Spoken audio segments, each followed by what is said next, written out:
So hello guys, I hope you are doing well. So आज के इस video में हम डिस्कस करने वाले हैं एवोगैड्रोज लॉ के बारे में। ये जो एवोगैड्रो लॉ है गैसेस से रिलेटेड एक बहुत ही इंपॉर्टेंट लॉ है। तो चलिए इसको स्टार्ट करते हैं। My name is Rajendra, welcome at the platform of study smart. तो आज का हमारा टॉपिक है एवोगैड्रोज लॉ। तो क्या कहता है ये एवोगैड्रो लॉ, पहले इसकी डेफिनेशन को हम समझते हैं। According to Avogadro's law, at similar condition of, यहाँ पर ऑफ लगा दीजिए। According to Avogadro's law, at similar condition of temperature and pressure, equal volume of all gases contain equal number of molecules। तो इस डेफिनेशन में क्या कहा गया है, इसमें ये कहा गया है कि मान लीजिए अगर आपके पास कोई गिवन वॉल्यूम दिया हुआ है, ठीक है। मान लीजिए अगर आपके पास कोई एक गिवन वॉल्यूम दिया हुआ है, तो इस गिवन वॉल्यूम के अंदर आप कोई भी गैस ले लो, ये जो गिवन वॉल्यूम है सभी गैसेस के सेम नंबर ऑफ मॉलिक्यूल्स को एक्यूपाई करेगा। मींस अगर हमारे पास कोई गिवन वॉल्यूम है तो हम देखते हैं कि हम कोई भी गैस ले, इस वॉल्यूम के अंदर कितनी गैस आएगी, कितनी गैस का वॉल्यूम आएगी, वो जो है फिक्स होगा। फॉर एग्जांपल अगर हम मान लीजिए ये गिवन वॉल्यूम हमारे पास दिया है।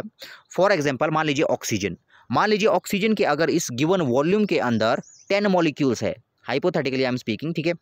मान लीजिए एक मेरे पास गिवन वॉल्यूम दिया हुआ है, ठीक है। अगर एक गिवन वॉल्यूम के अंदर मेरे पास 10 मॉलिक्यूल्स ऑक्सीजन के दिए हुए हैं, तो ये फिर से मैंने वही वॉल्यूम बनाया, सेम वॉल्यूम मैंने बनाया, ठीक है। सेम वॉल्यूम मैंने यहाँ पर फिर से बनाया, ठीक है। तो जितने ये जो सेम वॉल्यूम था, यहाँ पर देखिए जितने वो इस वॉल्यूम के अंदर ऑक्सीजन के कितने मॉलिक्यूल थे, यहाँ पर ऑक्सीजन के 10 मॉलिक्यूल थे। तो अगर मैंने फिर से वही सेम वॉल्यूम लिया, तो अगर मैं नाइट्रोजन की बात करूँ, अगर मान लीजिए इस ऑक्सीजन की जगह नाइट्रोजन होती, तो हम देखते कि नाइट्रोजन के भी इसके अंदर 10 ही मॉलिक्यूल्स आ पाते, ठीक है ना। लेकिन कंडीशन क्या होनी चाहिए, कंडीशन ये होनी चाहिए कि टेम्परेचर और प्रेशर दोनों का सेम होना चाहिए। ये वाली कंडीशन हमने जैसे ली, जैसे यहाँ पर टेम्परेचर प्रेशर, यहाँ पर जैसा टेम्परेचर और प्रेशर है, यहाँ पर भी टेम्परेचर और प्रेशर वही होना चाहिए, ठीक है। अगर पहले वॉल्यूम में हमने टेम्परेचर और प्रेशर सेम लिया है, फर्स्ट कंडीशन में जब हमने टेम्परेचर और प्रेशर सेम लिया है, और सेकंड वॉल्यूम में भी हमने टेम्परेचर और प्रेशर सेम लिया है, तो हम क्या देखेंगे, तो हम ये देखेंगे कि एक गिवन वॉल्यूम के अंदर, मतलब एक सेम वॉल्यूम के अंदर, जैसे यहाँ देखिए जितना वॉल्यूम यहाँ है उतना ही वॉल्यूम यहाँ भी है, ठीक है ना।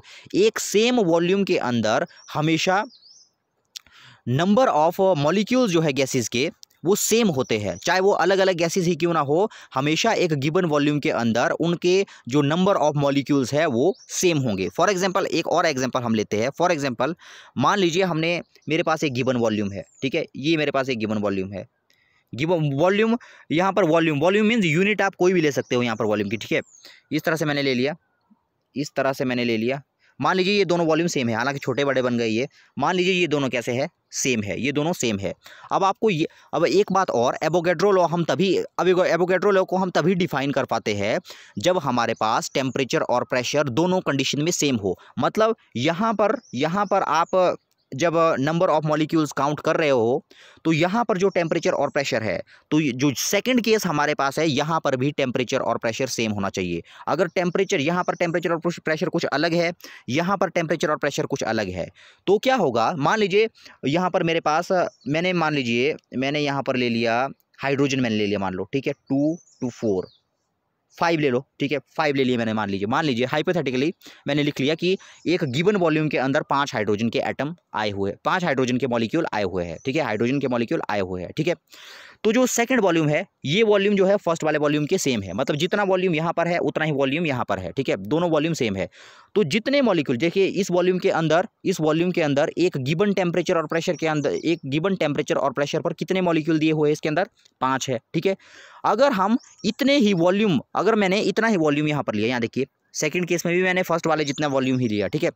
अगर मैं इस सेम वॉल्यूम के अंदर, अगर मान लीजिए हाइड्रोजन की जगह यहाँ पर मेरे पास होता ऑक्सीजन, मान लीजिए ऑक्सीजन होती मेरे पास, ठीक है, तो मैं क्या देखता, जो ऑक्सीजन के मॉलिक्यूल है वो भी इस वॉल्यूम के अंदर 5 ही होते, ठीक है ना। यहाँ देखिए एक गिवन वॉल्यूम के अंदर चाहे गैस कोई भी हो, उनके वॉल्यूम जो है सेम होते हैं, उनके नंबर ऑफ मॉलिक्यूल्स जो है सेम होते हैं, ठीक है ना। अगर मेरे पास एक गिवन वॉल्यूम दिया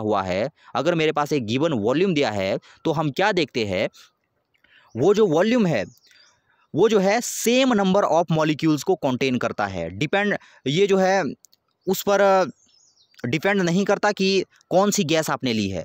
गैस आपने कोई भी ली हो, अगर आपके पास जो है वॉल्यूम सेम है, अगर आपके पास वॉल्यूम सेम है, तो उसके अंदर जो है नंबर ऑफ मॉलिक्यूल्स हमेशा सेम होंगे, ठीक है ना, चाहे आपके पास कोई भी गैस हो।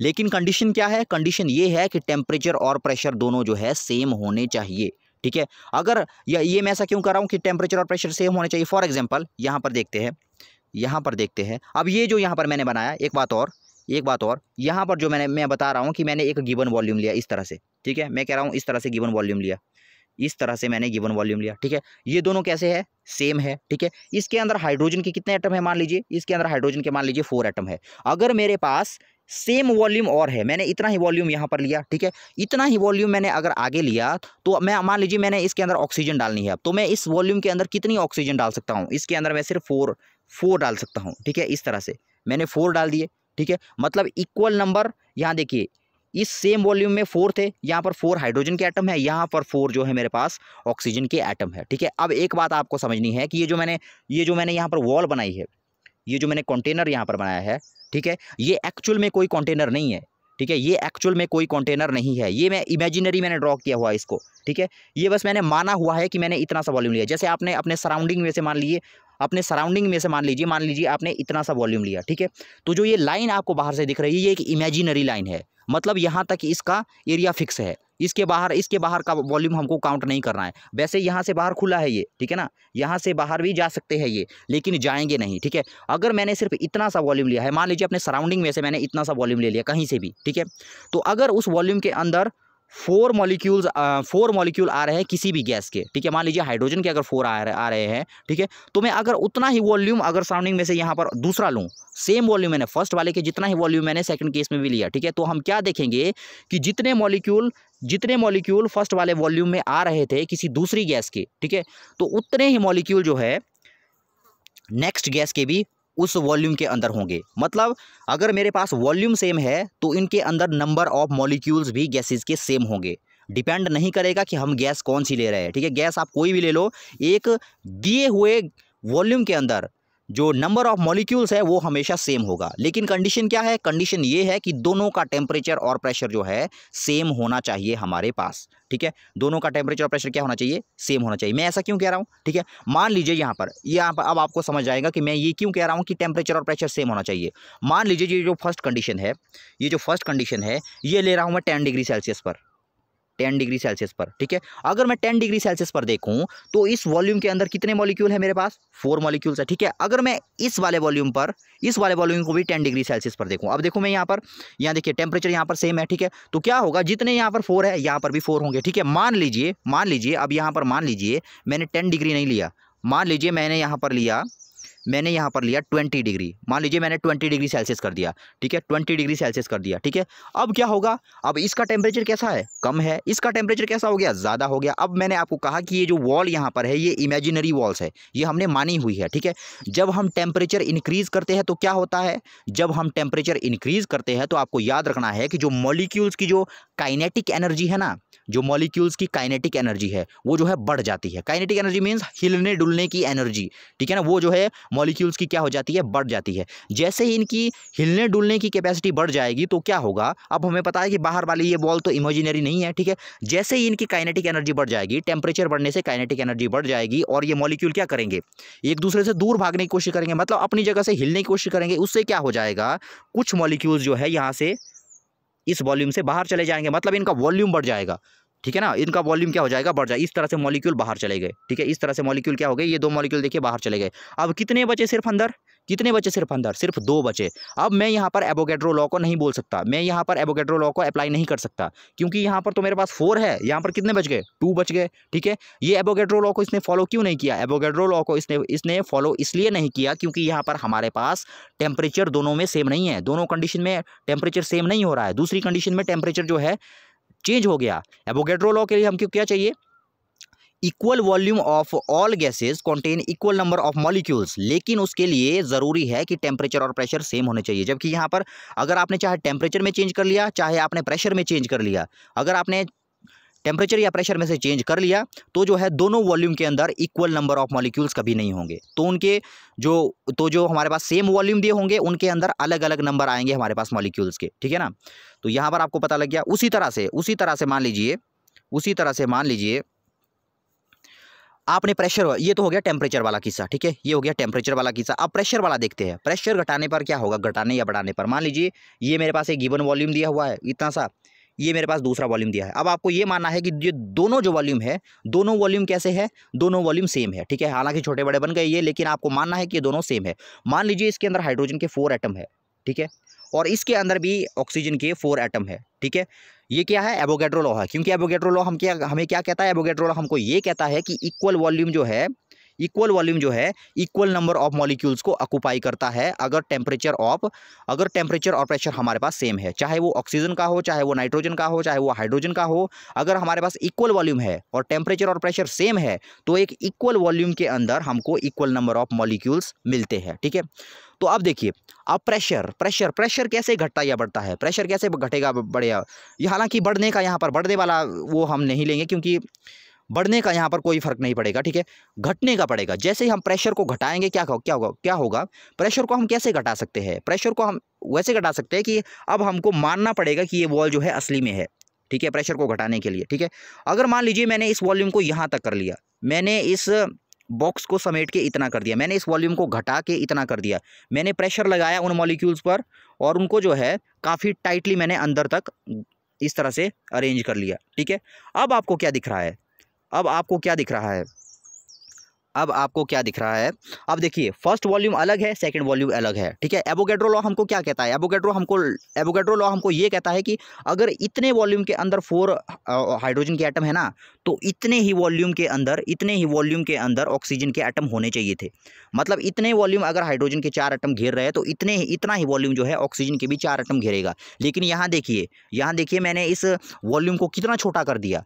वॉल्यूम को छोटा करने पर भी इसके अंदर 4 ही एटम बचे हुए, 4 ही मॉलिक्यूल बचे हुए हैं, ठीक है, 4 ही मॉलिक्यूल बचे हुए हैं। तो यहाँ पर देखिए एवोगैड्रो लॉ फॉलो ही नहीं हुआ, ठीक है। एवोगैड्रो लॉ हमें क्या कहता था, एवोगैड्रो लॉ हमको ये कहता था कि अगर 4 मेरे पास हाइड्रोजन के एटम इतने वॉल्यूम में आ रहे हैं तो ऑक्सीजन के भी इतने ही वॉल्यूम में आने चाहिए थे। लेकिन यहाँ पर देखिए, यहाँ तो वॉल्यूम छोटा होकर भी उतने ही मॉलिक्यूल रह रहे हैं इसके अंदर, ठीक है। मतलब यहाँ पर एवोगैड्रो लॉ फॉलो नहीं हुआ। क्यों नहीं हुआ, क्योंकि यहाँ पर हमने प्रेशर वाली कंडीशन को नहीं माना, ठीक है।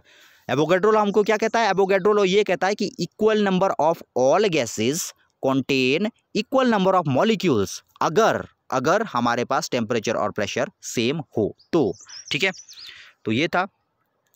अब देखिए, अब आपको इजीली ये कोरिलेट कर सकते हो आप। According to Avogadro law at similar condition of temperature और प्रेशर, मतलब टेम्परेचर और प्रेशर की कंडीशन कैसी होनी चाहिए, दोनों केसेस में सिमिलर होनी चाहिए, ठीक है ना। अगर एक में भी गड़बड़ी हो गई तो एवोगैड्रो लॉ फॉलो नहीं होगा, ठीक है। Equal volume of all gases, मतलब हमारे पास जो दिया हुआ वॉल्यूम होगा उसके अंदर आप कोई भी गैस ले लो, वो जो वॉल्यूम है वो एक इक्वल नंबर ऑफ मॉलिक्यूल्स को ही ऑक्यूपाई करेगा।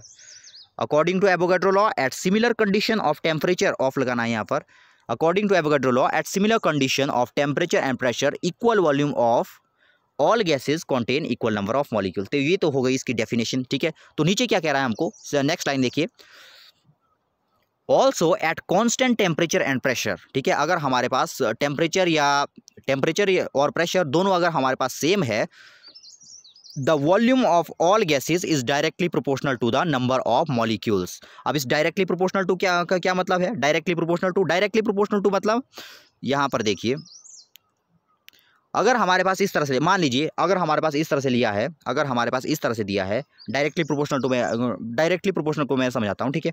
P directly proportional to T, इस डायरेक्टली प्रोपोर्शनल टू का मतलब होता है कि ये वाली जो टर्म दी है इस वाली टर्म से रिलेटेड है, ठीक है। डायरेक्टली प्रोपोर्शनल टू अगर बीच में कभी भी लगा है तो उसका क्या मतलब होता है, मान लीजिए अगर प्रेशर मेरे पास दिया है, pressure directly proportional to T, इसका मतलब ये होता है कि अगर ये वाली टर्म बढ़ेगी ना तो ये वाली टर्म भी बढ़ेगी, ठीक है। जैसे प्रेशर अगर बढ़ेगा तो टेम्परेचर भी बढ़ेगा, ठीक है। अगर हमको ये बात रिप्रेजेंट करनी है तो उसके लिए हम लगाते हैं डायरेक्टली प्रोपोर्शनल, ये वाला साइन, ठीक है। मतलब अगर P बढ़ रहा है तो T भी बढ़ रहा है, ठीक है ना। डायरेक्टली प्रोपोर्शनल टू मतलब अगर ये वाली टर्म बढ़ रही है तो ये वाली टर्म भी बढ़ रही है। जैसे A directly proportional to B, इसका क्या मतलब हुआ, जैसे जैसे A बढ़ेगा B भी वैसे वैसे ही बढ़ेगा आगे, ठीक है। तो ये बोल रहा है ये। अब यहाँ देखिए क्या बोला हुआ आपको, इसमें हमें क्या कहा गया है, इसमें हमें क्या कहा है सेकंड वाले में, at constant temperature and pressure, अगर हमारे पास टेम्परेचर और प्रेशर कांस्टेंट है the volume of all gases is directly proportional to the number of molecule. अब ये तो सीधी सी बात है, जितने ज़्यादा हमारे पास मॉलिक्यूल होंगे उतने ही बड़े वॉल्यूम की हमको ज़रूरत पड़ेगी, ठीक है। जितने कम मॉलिक्यूल होंगे उतने ही कम वॉल्यूम की ज़रूरत होगी हमारे को। जितने ज़्यादा हमारे पास मॉलिक्यूल होंगे उतने ही बड़े वॉल्यूम की ज़रूरत पड़ेगी, ठीक है। जैसे यहाँ देखिए इस तरह से है ये, volume of all gases is directly proportional to the number of molecules, इस तरह से volume directly proportional to n, ठीक है। ये एन क्या है, नंबर ऑफ मॉलिक्यूल्स। वी क्या है वॉल्यूम। मतलब जैसे जैसे नंबर ऑफ मॉलिक्यूल्स जैसे जैसे बढ़ेगा ना तो वॉल्यूम भी बढ़ेगा हमारा, ठीक है। इसलिए क्या लगा है बीच में, डायरेक्टली प्रोपोर्शनल टू, ठीक है। V directly proportional to n, small n, ठीक है। तो ये हो गया हमारा। नेक्स्ट क्या है, एग्जाम्पल क्या लेंगे हम, देखिए एग्जाम्पल तो आपको अब समझ आ ही जाएगा, ठीक है। Equal volume of hydrogen contain equal volume of nitrogen, ठीक है। Equal volume of hydrogen contain equal volume of nitrogen. आगे आपको लिखना है at similar temperature and pressure. अब आप इनकी जगह कोई और गैस भी ले सकते हो, ठीक है। अब आपको पता है कि आप कोई भी गैस लो, अगर हमारे पास सेम वॉल्यूम दिया है तो उसके अंदर सेम नंबर ऑफ मॉलिक्यूल होंगे, चाहे आप कोई भी गैस लो, ठीक है। नेक्स्ट क्या कहता है, size does not play any role to determine the volume, ठीक है। Size does not play any role to determine the volume. Size जो है कोई भी रोल डिटरमिन नहीं करेगा कि कितनी जगह घेरनी है। फॉर एग्जाम्पल मैंने आपको यहाँ पर कहा, यहाँ पर देखिए, सो फॉर एग्जाम्पल जैसे साइज़ की अगर हम बात करें तो हाइड्रोजन एटम जो है हमारे बहुत छोटे छोटे होते हैं, ठीक है। हाइड्रोजन एटम जो है हमारे पास बहुत छोटे छोटे होते हैं, इस तरह से, ठीक है। मान लीजिए एक मेरे पास गिवन वॉल्यूम है, उसके अंदर मान लीजिए हाइड्रोजन के 4 एटम है, 4 एटम है, ठीक है। अब ले लीजिए उतना ही वॉल्यूम मैंने लिया, सेम वॉल्यूम मैंने लिया, ठीक है। उसके अंदर अगर हम देखें तो ऑक्सीजन के कितने हैं, 4 एटम है, ठीक है। तो अब देखिए हाइड्रोजन के एटम कैसे है, बहुत छोटे छोटे हैं। ऑक्सीजन के कैसे है, ऑक्सीजन के हाइड्रोजन से बड़े हैं, ठीक है।